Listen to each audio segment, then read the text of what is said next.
si vous nous présentez ce matin une communication, cet après-midi, une communication de 25 points sur ce que devrait être une ville plus inclusive et plus solidaire, c'est peut-être que précisément les résultats depuis 25 ans ne sont pas au rendez-vous.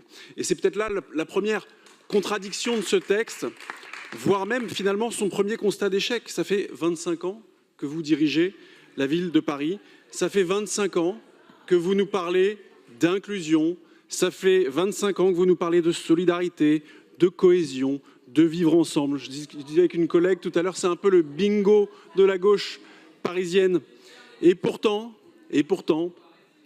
25 ans plus tard, vous en êtes encore à devoir nous expliquer comment Paris pourrait enfin devenir cette ville inclusive que vous nous promettez depuis un quart de siècle.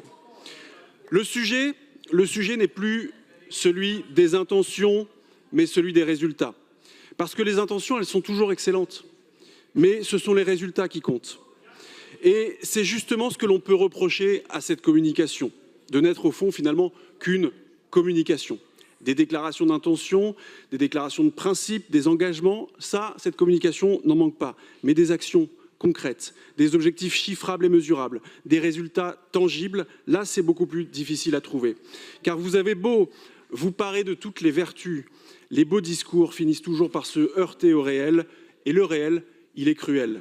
Au hasard, à Paris, les actes LGBT-phobes ont augmenté de 15% en un an. Plus d'un acte anti-LGBT sur deux en France est commis à Paris et dans son agglomération. Au hasard encore, 40% des femmes déclarent avoir déjà renoncé à fréquenter certains lieux publics suite à des comportements sexistes. 25% des femmes âgées de 18 à 29 ans disent avoir peur dans l'espace public. Derrière ces chiffres, il y a des Parisiennes et des Parisiens qui changent leurs itinéraires, qui adaptent leurs horaires, qui pressent le pas dans la rue, tête baissée et écouteurs sur les oreilles.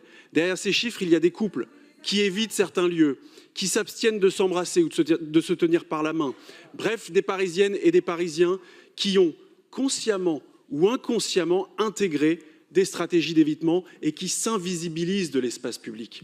Et quand les stratégies d'évitement sont intériorisées et deviennent la norme, nous ne sommes plus face à un problème de sensibilisation ou de prévention. Nous sommes face à un problème de respect des libertés. Et la liberté, c'est l'angle mort de cette communication. Parce qu'une ville inclusive, ce n'est pas une ville qui se contente de proclamer des grands principes. C'est une ville dans laquelle chacun peut vivre et circuler librement dans l'espace public. Une ville inclusive, ce n'est pas une ville qui explique aux personnes les plus fragiles, aux personnes les plus vulnérables, comment contourner les discriminations. C'est une ville qui agit efficacement pour les faire disparaître. Et c'est probablement là que se situe notre désaccord, parce que nous assumons vouloir changer de méthode.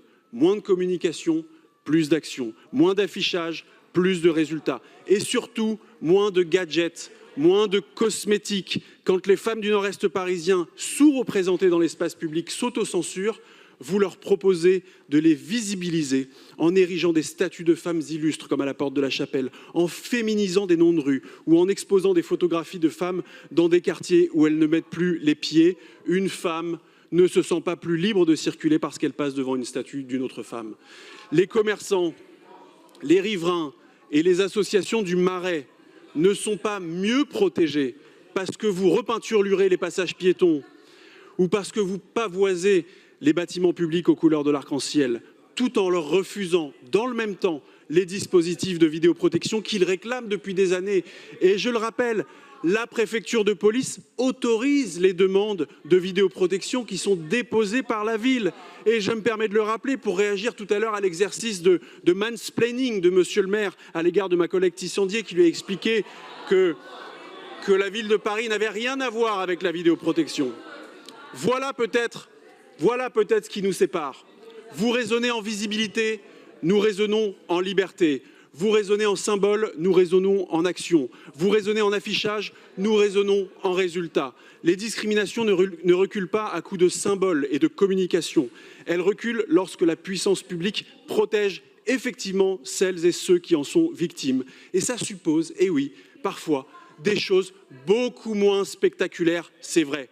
Faire respecter la loi, assurer la tranquillité publique, garantir la sécurité. Et à aucun moment, dans votre communication, vous n'expliquez comment vous vous donnez les moyens de reconquérir les espaces où les libertés reculent. À aucun moment, vous n'expliquez comment vous comptez garantir à chacun le même droit à la ville. Alors si, il est question, effectivement, de police municipale dans votre communication, et c'est tant mieux. Mais, monsieur le maire, avant de demander toujours davantage de missions à la police municipale, encore faudrait-il qu'elle soit déjà pleinement en mesure d'assurer ses missions fondamentales. Sécurisation de l'espace public, tranquillité publique, lutte contre les incivilités. Car au fond, la meilleure politique de lutte contre les discriminations reste encore l'application effective de la loi, parce que la loi a cette qualité précieuse qu'elle est la même partout et pour tous. Parce que ce que demandent les femmes, ce que demandent les personnes LGBT, ce que demandent les personnes âgées, ce que demandent les plus fragiles et ce que demandent aussi les enfants, c'est pas d'être plus visible, c'est d'être plus respecté et mieux protégé. Une ville inclusive et solidaire, c'est pas une ville qui se contente de proclamer l'égalité, c'est une ville qui la rend possible.